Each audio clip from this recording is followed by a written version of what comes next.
নমস্কার বন্ধুরা, প্রেরণা বাংলা মোটিভেশন চ্যানেলের আজকের পর্বে সবাইকে আমন্ত্রণ। আশা করি সকলে ভালো আছেন, সুস্থ আছেন। আপনার দুর্বলতা যখন অন্যদের হাসির খোরাক হয়ে যায়, তখন কিভাবে সামলাবেন নিজেকে? জীবনে তো থাকে অনেক না পাওয়া, অনেক না পারা। সবাই তো সব কিছু পারে না, সবাই সব কিছু জানেও না, বা সবার পক্ষে সব কিছু কাজ করা সম্ভব নয়। আর এই না পারা বা না জানা আপনার দুর্বলতা হয়ে ধরা দেয় অন্যদের কাছে, এবং সেটা তাদের আলোচিত বিষয় হয়ে গিয়ে ক্রমশ যেন হাসির খোরাক হয়ে ওঠে, যা মানসিকভাবে আহত করে প্রত্যেকটি মানুষকে।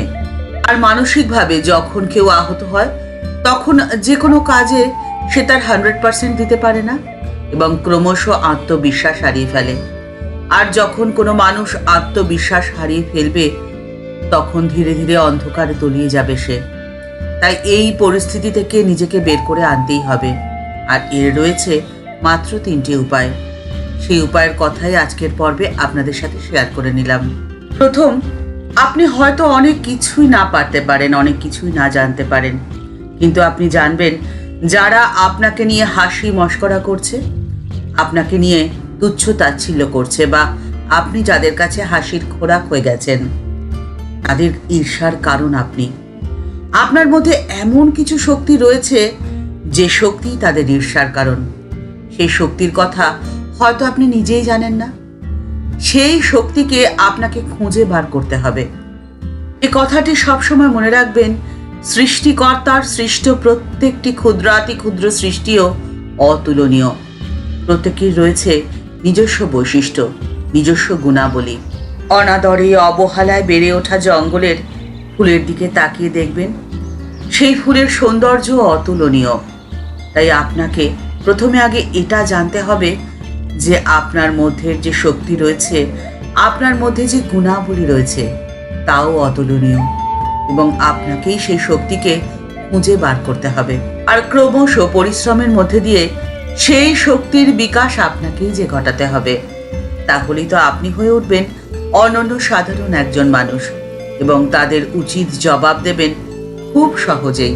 দ্বিতীয়, আপনাকে নির্ভর করতে হবে, আপনাকে সমর্পণ করতে হবে সর্বশক্তিমানের ওপরে।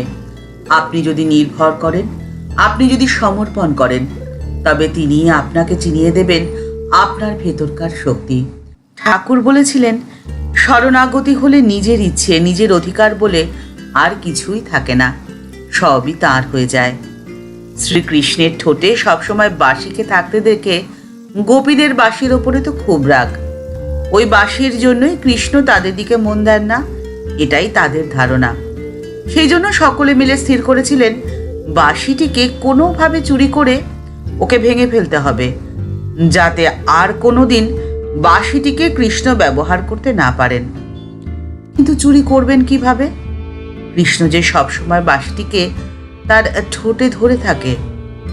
একদিন কোনোভাবে কৃষ্ণের বাঁশিটিকে গোপীরা চুরি করে নিয়েছিল। বাঁশিটিকে কোনোভাবে চুরি করে গোপীরা তাদের নিজেদের কাছে রেখে দিল।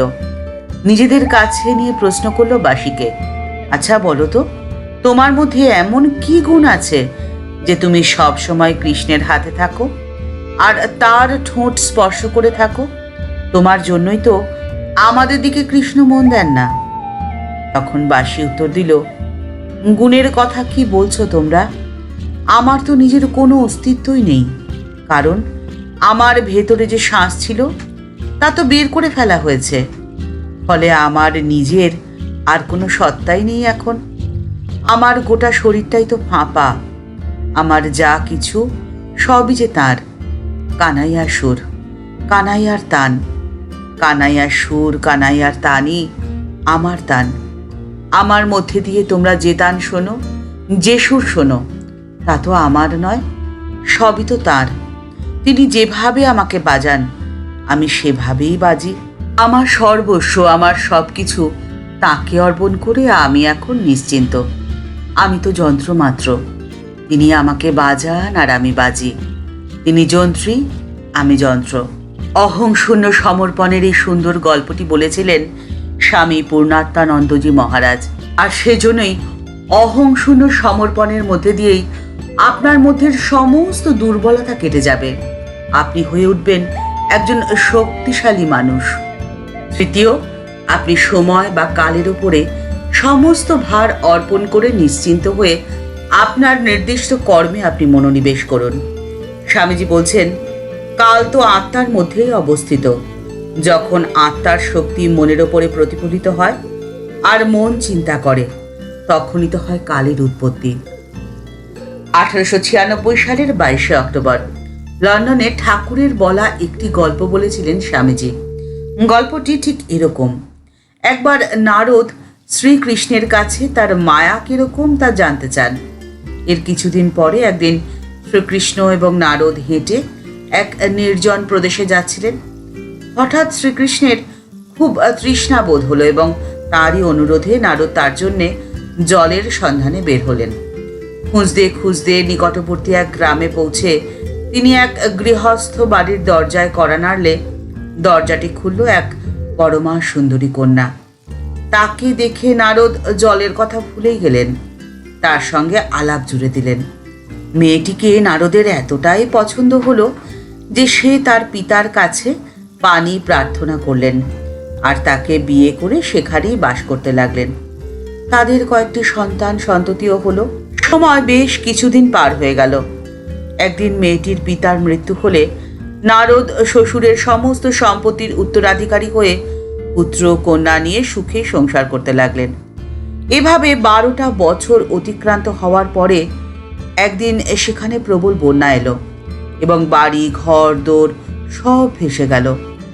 প্রাণ বাঁচাতে রাত্রের সময় নারদ স্ত্রীকে এক হাতে এবং 2 সন্তানকে আরেক হাতে ধরে এবং তৃতীয় সন্তানটিকে কাঁধে নিয়ে নদীর প্রবল স্রোতের মধ্যে দিয়ে নিরাপদ আশ্রয়ের সন্ধানে বেরিয়ে পড়লেন। কিন্তু কাঁধের সন্তানটি হঠাৎ জলে পড়ে ভেসে গেল এবং তারপর নদীর প্রবল স্রোতে এক এক করে তার হাত থেকে বাকি 2 সন্তান এবং স্ত্রীকেও ছিনিয়ে নিল। নারদ তখন একদম একা। নদীর তীরে দাঁড়িয়ে হাহাকার করে কাঁদতে লাগলো নারদ।